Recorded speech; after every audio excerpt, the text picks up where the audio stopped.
Favourite serials இனி டிவிக்கு முன்பே சன் நெக்ஸ்ட் ஆப்ல ஜாலியா எல்லாருக்கும் முன்னாடியே பாருங்க. இப்பவே சன் நெக்ஸ்ட் ஆப்பை டவுன்லோட் பண்ணி சப்ஸ்கிரைப் பண்ணுங்க. அது மட்டும் இல்லக்கா, இங்க பாருங்க அப்பாயின்ட்மெண்ட் ஆர்டர். நாளைக்கு வந்து என்ன ஜாயின் பண்ண சொல்லிட்டாங்க.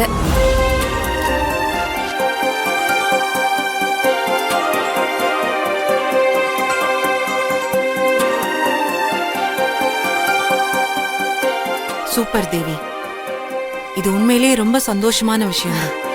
ஆமாக்கா, மாசம் 35,000 சம்பளம்னு சொல்லிருக்காங்க.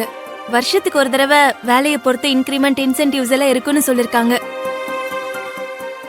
இது எல்லாமே உங்களால தான்க்கா. நீங்க எனக்கு கொடுத்த உத்வேகமும் தைரியமும் தான் இது எல்லாத்துக்கும் காரணம். ரொம்ப தேங்க்ஸ்க்கா. அதெல்லாம் ஒன்னும் இல்ல, இது எல்லாமே உன்னோட திறமைக்காக கிடைச்சது.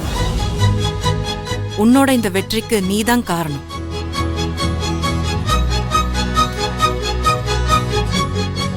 யார் வேணாலும் யாருக்கு வேணாலும் உத்வேகம் கொடுக்கலாம்.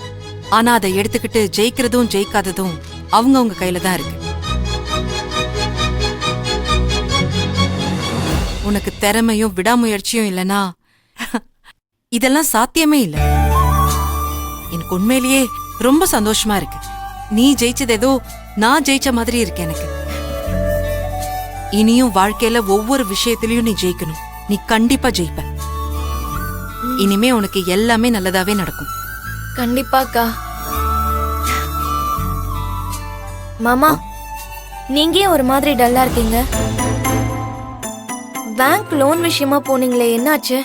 அது லோன் ஆல்மோஸ்ட் ஓகே தான், கிட்டத்தட்ட கிடைச்ச மாதிரி தான்.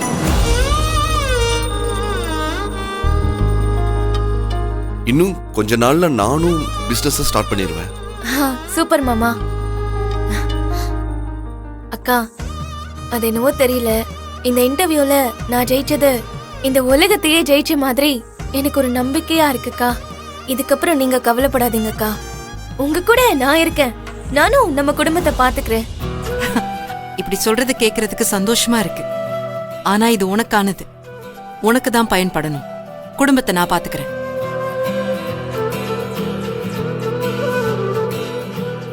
உனக்கு வர சம்பளத்தை உன்னோட எதிர்காலத்துக்காக பயன்படுத்திக்கோ.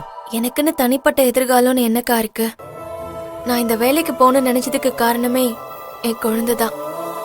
அவன்தான்க்கா என்னோட எதிர்காலமே. என்கிட்ட வேலை இல்ல, வருமானம் இல்லைன்னு என்னோட இயலாமையை சொல்லி தானே என் குழந்தைய என்கிட்ட இருந்து பிரிச்சு வச்சாங்க.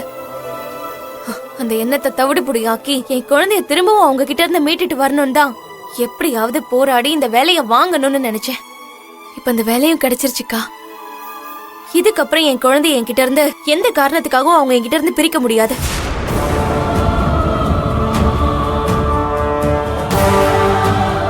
முதல் மாசம் சம்பளம் வாங்கினதும் அந்த பணத்தோட அந்த விக்னேஷ் முன்னாடி போய் நின்னு, நீ கேட்ட வேலை என்கிட்ட இருக்கு, என் உழைப்புல வர சம்பாத்தியம் என்கிட்ட இருக்கு, குடுறா என் குழந்தைன்னு வாங்கிட்டு வரணும்க்கா. ஆவேசப்படாத தேவி. இப்போ உனக்கு ஒரு வேலை கிடைச்சிருக்கு, ஒரு வருமானம் வரப்போகுது. அதை வச்சு வாழ்க்கையில எப்படி முன்னேறி போகலான்னு யோசி. இந்த வேலை கிடைச்ச மாதிரி கூடிய சீக்கிரமே உனக்கு கவனம் கிடைக்கதான் போறான். எல்லாமே நல்லதாவே நடக்கும். இந்த சந்தோஷத்தை நம்ம ஸ்வீட் செஞ்சு கொண்டாடணும் அண்ணி. கண்டிப்பா ஷாலினி. சரி இரு, நான் போய் பண்றேன். அம்மா வேண்டாமா, நானே பண்றேன். தேவி, நீ போய் ஃப்ரெஷ் ஆயிட்டு வா. சரிக்கா. அத்தை, நான் இந்த விஷயத்தை அன்பு கிட்ட சொல்லிட்டு வந்துடுறேன். சரி. ரொம்ப சந்தோஷமா இருக்கு நீ. மாப்பிள்ள, நீங்க உட்காருங்க. இல்லத்த, நான் ரூம்ல இருக்கேன்.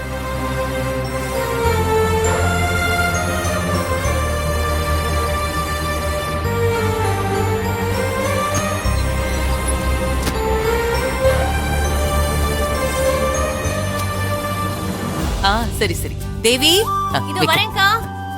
அம்மா முதல்ல மாப்பிள்ளைக்கு கூட நீ முதல்ல எடுத்துக்கோ. சாப்போ. அக்கா, இந்த தேங்க்யூக்கா. தேங்க்யூ அண்ணி. நான் போய் அவருக்கு கொடுத்துட்டு வா. அண்ணி வாங்க.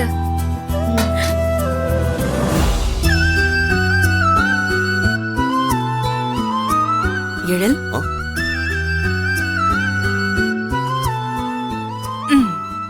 இந்தாங்க ஸ்வீட் எடுத்துக்கோங்க. கயல், தேவிக்கு வேலை கிடைச்சதுல எனக்கு சந்தோஷம்தான். ஆனா நான் ஸ்வீட் சாப்பிடுற மைண்ட்ல இல்ல.